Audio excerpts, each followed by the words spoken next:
नमस्कार मैत्रिणींनो, मी वैशाली पाटील विजय शिवण क्लासमध्ये तुम्हा सर्वांचं पुन्हा एकदा खूप खूप स्वागत आहे। आज आपण एक छोटंसं पेन्सिल पाउच बघणार आहोत, जे मुलांना शाळेत नेण्यासाठी उपयोगी येतं, पेन पेन्सिल पट्टी ठेवण्यासाठी।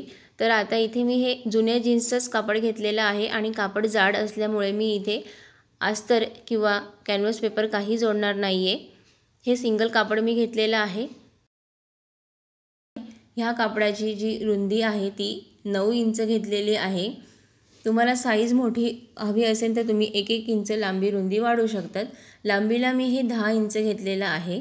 आता काय करायचं आहे, ही चेन घेतलेली आहे, ही सुद्धा जुनीच घेतलेली आहे, स्कूल बॅगची मी काढून घेतलेली आहे, जुन्या स्कूल बॅगची, आणि ही मोजली तर ही 10 इंच येत आहे।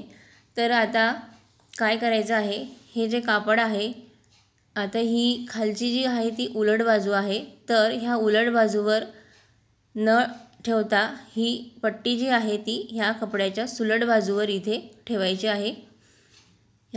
हे जे कापड आहे या कापडाची वरती आपल्याला सुलट बाजू दिसत आहे, त्या सुलट बाजूवर ही चेनची पट्टी ठेवायची आहे उलट बाजूने आणि जोडून घ्यायची आहे। आता बघा, ही जी चेन आहे ही खालची सरळ बाजू आहे आणि वरची ही उलट बाजू आहे। तर उलट बाजू आपल्याला समोर दिसते, याप्रमाणे इथे ही पट्टी ठेवलेली आहे। कपड्याच्या सरळ बाजूवर इथे चेनची उलट बाजू ठेवून जोडून घेतलेली आहे। 1/2 इंच सिलाई मार्जिन घेऊन मी इथे हे जोडून घेत आहे। त्यानंतर ही अशी सिलाई मारून झाल्यानंतर इथे दाब सिलाई द्यायची असते। दाब सिलाई देण्यासाठी ही जी पट्टी आहे ही अशी करायची आहे आणि ह्या कपड्यावर इथे दाब सिलाई द्यायची आहे।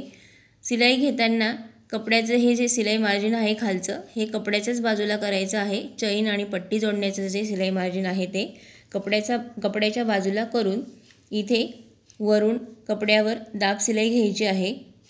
ही अशी दाब सिलाई घेऊन झाल्यानंतर दुसऱ्या बाजूला कशी जोडायची बघा, अगदी सोपी पद्धत आहे। इथे मी दाब सिलाई देऊन घेतलेली आहे। त्यानंतर काय करायचं आहे, हे कापड हे असं करून ह्या पट्टीवर ठेवून इथे ही अशी सिलाई घ्यायची आहे। 1/2 इंच सिलाई मार्जिन घेऊन जशी आपण पहिल्या बाजूला जोडली त्याचप्रमाणे आता इथे मी 1/2 इंच सिलाई मार्जिन घेऊन ही पट्टी जोडून घेतलेली आहे दुसऱ्या बाजूला। त्यानंतर इथे सुद्धा आपल्याला दाब सिलाई द्यायची आहे। ती देण्यासाठी ही चेन अशी ओपन करायची आहे आणि पहिल्या बाजूला जशी दाब सिलाई दिली त्याप्रमाणे इथे दाब सिलाई द्यायची आहे। आता हे इकडे ह्या बाजूने अशी ही दाब सिलाई देता येते। आता इथे ही दाब सिलाई सुद्धा मी देऊन घेत आहे। ही चेन जोडण्याची अगदी सोपी पद्धत आहे। इथे आपल्याला जे रनर आहे ते काढायची गरज येत नाही आणि मग ते परत घालण्यात जेवढा वेळ जातो तो जात नाही। पटकन इथे ही अशी चेन जोडली जाते। रनर न काढता आपण ही चेन जोडू शकतो या पद्धतीने। आता मी इथे दाब सिलाई सुद्धा देऊन घेतलेली आहे। त्यानंतर काय करायचं आहे, ही चेन परत अशी लावून घ्यायची आहे आणि सेंटरमधून ही अशी फोल्ड करून घ्यायची आहे। फोल्ड झाल्यानंतर इथे जो सेंटर पॉईंट आपल्याला मिळतो तिथे मार्किंग करून घ्यायचं आहे आणि तिथे कात्रीने कट द्यायचा आहे। दाखवल्याप्रमाणे हा असा छोटासा कट द्यायचा आहे। ह्या बाजूला सुद्धा हा असा कट द्यायचा आहे।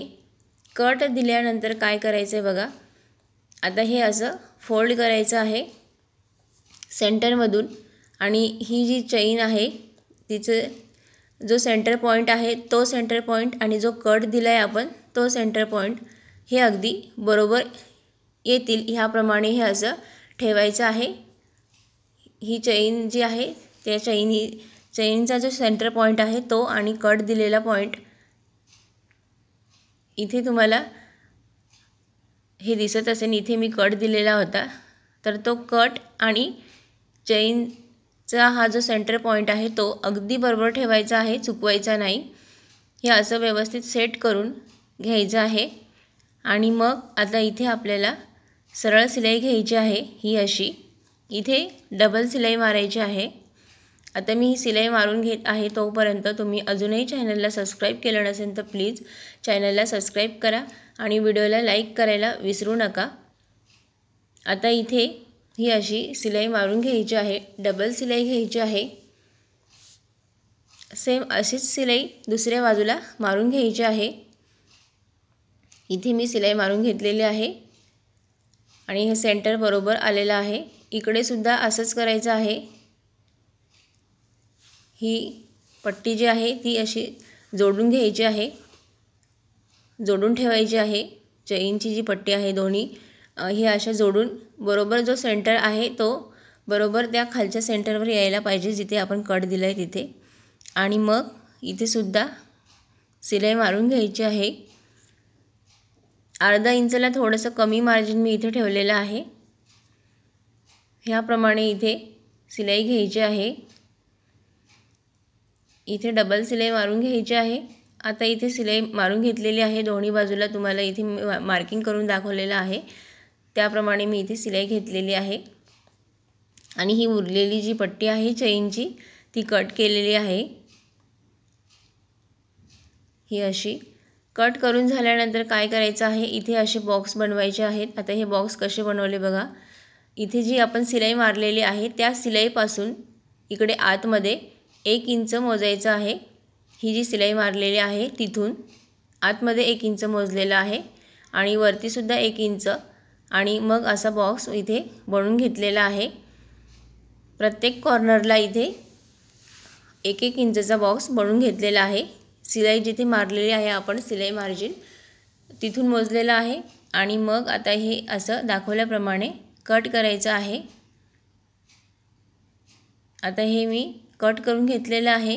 ह्याचप्रमाणे हे इतर बॉक्ससुद्धा हे असे कट करून घ्यायचे आहेत. आता मी हे कट करून घेत आहे. हे कट करून घेतलेलं आहे हे असं. आणि त्यानंतर आता काय करायचं आहे, इथे हा सेंटर आणि इकडचा सेंटर हे असं दोन्ही असे जोडून तिरकस इथे शिलाई घ्यायची आहे. पण त्याआधी हे कट केल्यामुळे इथे शिलाई निघालेली आहे तर तिथे आपल्याला शिलाई मारून घ्यायची आहे आणि शिलाई पॅक करून घ्यायची आहे. सेम इकडे सुद्धा हे असंच करायचं आहे. इथे सुद्धा शिलाई मारून घ्यायची आहे कारण कट केल्यामुळे तिथे शिलाई उकललेली आहे, निघालेली आहे म्हणून इथे शिलाई पॅक केलेली आहे परत. त्यानंतर बघा हे कसं जोडायचं आहे. आता इथे हे असं इथे सेंटर मार्क करून घ्यायचं आहे आणि तो सेंटर आणि इकडचा सेंटर हे दोन्ही असे जोडायचे आहेत आणि मग इथे तिरकस शिलाई इथे घ्यायची आहे. ह्या इथे दोन्ही सेंटर हे असे जोडले की बरोबर इथे तिरकस ट्रायंगल शेप तयार होतो आणि मग तिथे आपल्याला शिलाई घ्यायची असते. ह्या इथे याचप्रमाणे चारही कॉर्नरला हे असंच करून शिलाई मारून घ्यायची आहे. इथे डबल शिलाई घ्यायची आहे ही अशी. त्यानंतर इथे सुद्धा हे असंच करायचं आहे. इथे सुद्धा हे असं तिरकस दोन्ही सेंटर जोडून इथे तिरकस शिलाई घ्यायची आहे आणि हे जे कापड आहे शिलाई मार्जिनचं कोणत्याही एका बाजूला ठेवायचं आहे आणि इथे शिलाई घ्यायची आहे. इथे सुद्धा अर्धा इंचला थोडंच कमी असं एवढं मार्जिन मी इथे ठेवलेलं आहे. पाव इंचपेक्षा थोडंसं जास्त. सेम ह्याच पद्धतीने इकडे सुद्धा ही अशी शिलाई मारून घ्यायची आहे तिरकस आणि इकडे सुद्धा हे असं सेंटरला सेंटर जुळवून तिरकस शिलाई इथे मारायची आहे.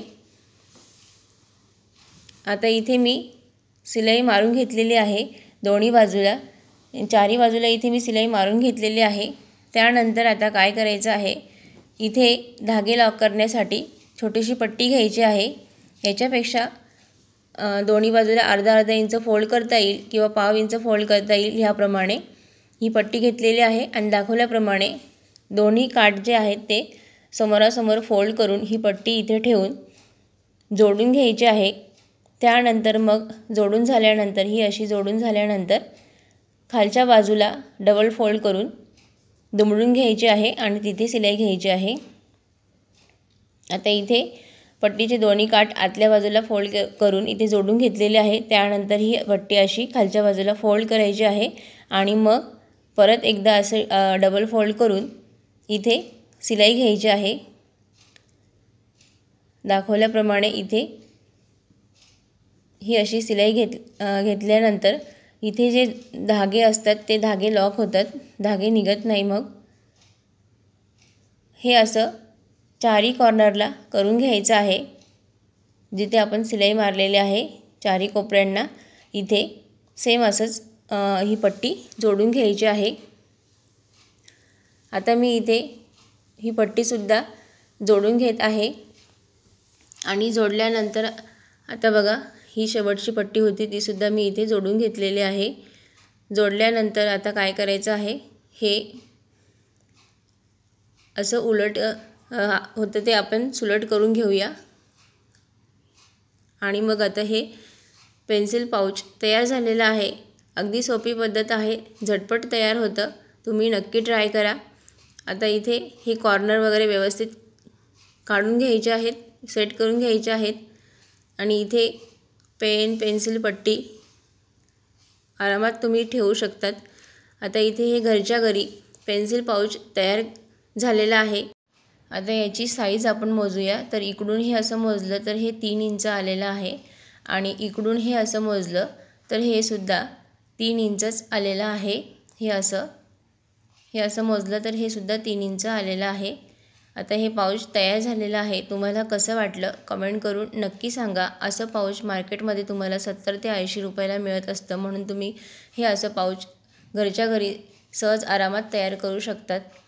तुमचा अमूल्य वेळ काढून तुम्ही माझा व्हिडिओ पूर्ण बघितला त्याबद्दल खूप खूप धन्यवाद आणि प्लीज व्हिडिओला लाईक करा, चॅनलवर नवीन असाल तर सबस्क्राईब करा आणि तुमच्या मित्रमैत्रिणींना हा व्हिडिओ शेअर करा। तुमचा अमूल्य वेळ काढून माझा हा व्हिडिओ पूर्ण बघितला त्याबद्दल तुमचे अगदी मनापासून धन्यवाद।